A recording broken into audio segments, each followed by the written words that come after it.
Hi, I'm Jo Gakonga, and today we're going to be looking at concept checking number 2, and this is for structure. So we've looked at vocabulary, we're now going to extend that into grammatical structures.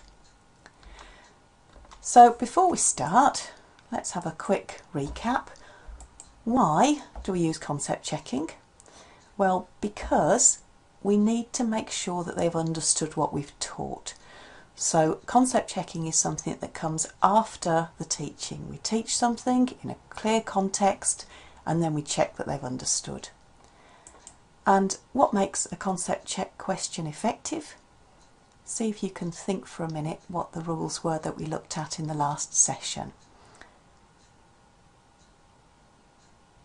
Okay, hopefully you've done that. Here's the ones, the guidelines, maybe I shouldn't say rules, but guidelines, helpful guidelines. Make sure that you're checking the meaning of the structure. With structures particularly, this can be a bit tricky. You have to be very sure that you've got the exact meaning and that you're specific about it, because lots of structures in English have more than one meaning. Be careful not to use the target language.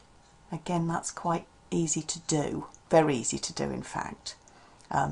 But not very helpful. And you need to make sure that the vocabulary and the structures that you're using are easier than the language that you're trying to teach, at least at the same level, preferably easier. Okay, so let's try an example and see how we get on. Here's an English structure, used to. All right, so think about for a minute, just turn me off for a minute and think, what actually is the meaning here of used to?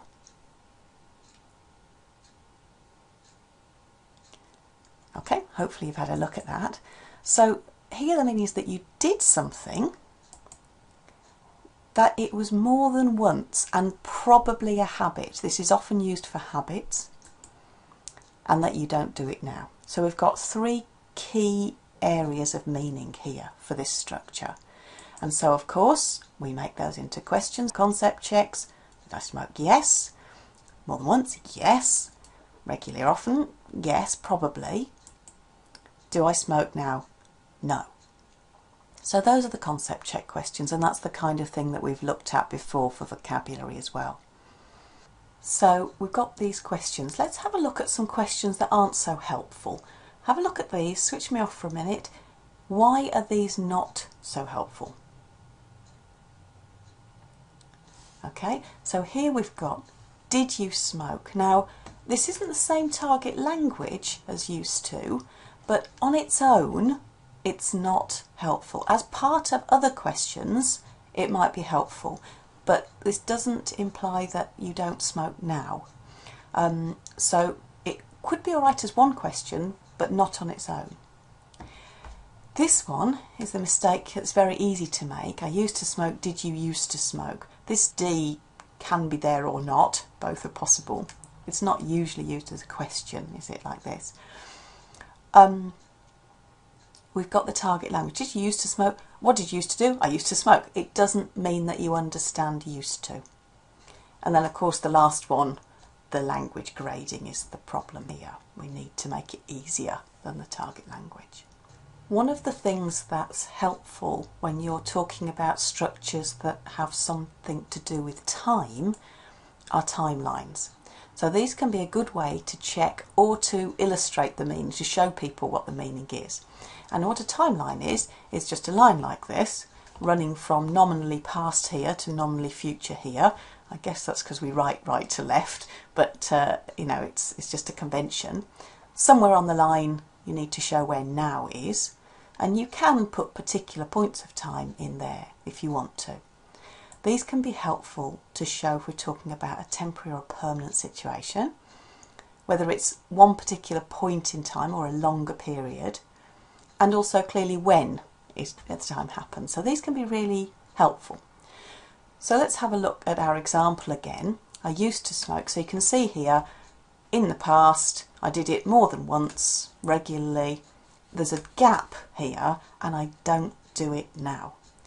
So you can see that it's quite easy to illustrate this, and you could ask learners to to draw this as well to check that they understand, or you could give them a couple of options and say which one is right. Be careful. Once people discover timelines, they often kind of apply them willy-nilly everything. They're only helpful if time is involved, and there are lots of times when time isn't the most important part of the meaning. So let's have a look at this one, for example.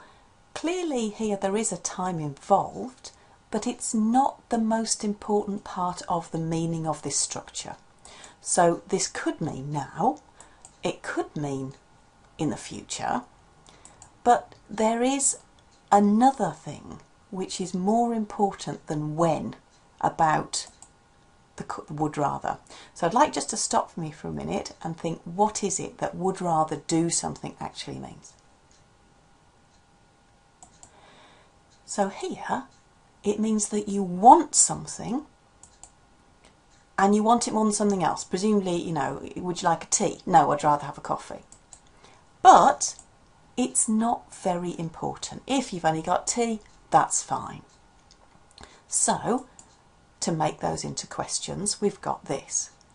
Okay, these are the questions from the structures that we've already had, and that's how we'll check it. So you can see here that a timeline wouldn't be very helpful, whereas with used to it's very helpful. Okay, so have a look at these 4 sentences. We've got 4 different structures here. I want you to just stop and think, would timelines be helpful to teach these structures or not? Okay, so be careful. It's not just about that something happened at a particular time. It's about, is the time the main important thing about the meaning of this structure? Okay, so just stop me for a minute, have a look at these and think, what's the important meaning of these structures, and is that to do with time?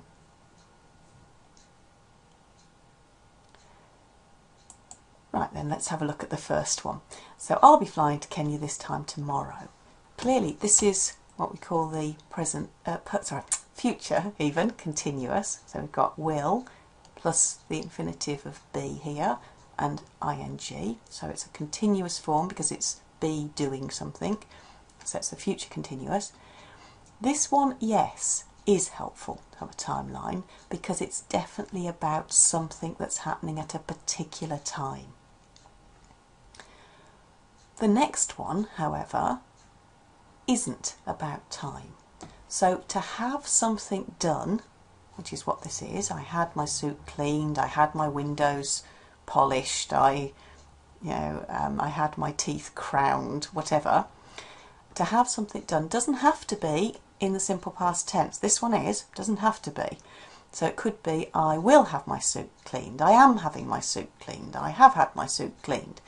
Okay, so it could be at different times, and the crux of the meaning of this one is more about, I didn't do the cleaning, somebody else did it, and I arranged for it to be done. Okay, so with this one, a timeline isn't helpful. The next one, it isn't helpful either. Again, you might have kind of said, well, it's in the past. It's definitely the past. That's true. But if you put a timeline with a simple cross in the past, that could be I saw her. So the must have seen, this bit has a different meaning, and the meaning is that it's my opinion. I am sure of this. I'm sure that you saw her, but I don't actually know it for a fact, because otherwise I'd say you saw her. But you must have seen her. I'm sure you did, but I don't know it for a fact. So this is about the probability of something or the surety of something, not about the time necessarily, although clearly it is in the past. So a timeline here wouldn't be very helpful. With this last one, okay, so we've got the simple past tense here and we've got the past perfect here. Here a timeline is helpful because this action, although it comes first in the sentence, comes later than this action in the actual chronological order of things. So first of all I hid it and then she looked. Whereas for learners, because they see the things in this order in the sentence, they may well assume that first you looked and then the hiding came afterwards, which isn't true. So this is a timeline can be really helpful here to show which action came first. So here it can be helpful. So let's have a little practice. Let's take this first one then. So here's our future continuous form, the first one we looked at. I'll be flying to Kenya this time tomorrow. So I'd like you just to stop for a minute and see if you can draw the timeline for this.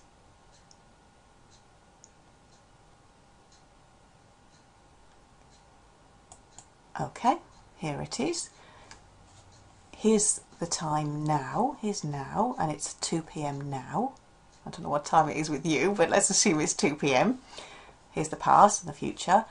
At the same time tomorrow, at this point in time, you can see that I'll be on the flight. You can see that I got on the flight before this time, and I'll get off the flight after this time. You can see that it's a longer action. You can see that it's a temporary action. It doesn't go on forever. So there's a lot of good information that you can express here with this timeline. So then, of course, you need the concept check. So just again, stop for a minute. What concept checks do you think that you would need for this structure? Okay, hopefully you've got something like this. So when will I start? And the answer is before 2 o'clock. We don't know when, but definitely before 2 o'clock. And when will I finish? We don't know exactly, but definitely after 2 o'clock. So that at 2 o'clock I will be flying. Yeah?